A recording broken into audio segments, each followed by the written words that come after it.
The whole Israelite community set out from Elim, and on the 15th day of the second month after they had left Egypt, they came to the desert of Sin, which is between Elim and Sinai. There in the desert, they all complained to Moses and Aaron and said to them, "We wish that the Lord had killed us in Egypt. There we could at least sit down and eat meat and as much other food as we wanted. But you have brought us out into this desert to starve us all to death." The Lord said to Moses, "Now I am going to make food rain down from the sky all for all of you. The people must go out every day and gather enough for that day. In this way I can test them to find out if they will follow my instructions. On the sixth day they are to bring in twice as much as usual and prepare it." So Moses and Aaron said to all the Israelites, "This evening you will know that it was the Lord who brought you out of Egypt. In the morning you will see the dazzling light of the Lord's presence. He has heard your complaints against him. Yes, against him, because we are only carrying out his instructions." Then Moses said, "It is the Lord who will give you meat to eat in the evening and as much bread as you want in the morning, because he has heard how much you have complained against him. When you complain against us, you are really complaining against the Lord." Moses said to Aaron, "Tell the whole community to come and stand before the Lord, because he has heard their complaints." As Aaron spoke to the whole community, they turned towards the desert, and suddenly the dazzling light of the Lord appeared in a cloud. The Lord said to Moses, "I have heard the complaints of the Israelites. Tell them that at twilight they will have meat to eat, and in the morning they will have all the bread they want. Then they will know that I, the Lord, am their God." In the evening, a large flock of crows flew in enough to cover the camp, and in the morning there was dew all round the camp.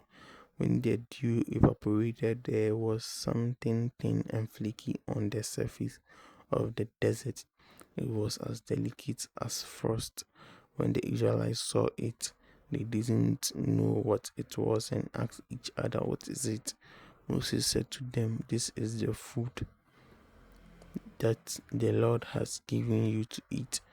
The Lord has commanded that each of you is to gather as much of it as he needs, 2 liters for each member of his household." The Israelites did this, some gathering more, others less. When they measured it, those who gathered much did not have too much, and those who gathered less did not have too little. Each had gathered just what he needed. Moses said to them, "No one is to keep any of it for tomorrow." But some of them did not listen to Moses and saved part of it. The next morning it was full of worms and smelt rotten, and Moses was angry with them. Every morning each one gathered as much as he needed, and when the sun grew hot, what was left on the ground melted.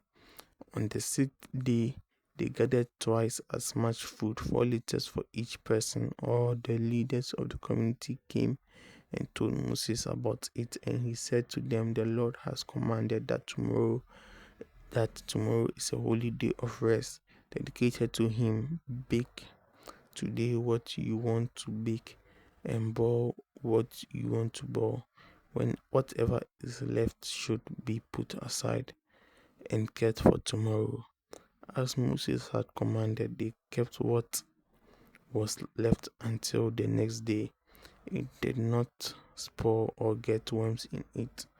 Moses said, "Eat this today, because today is the Sabbath, a day of rest dedicated to the Lord, and you will not find any food outside the camp.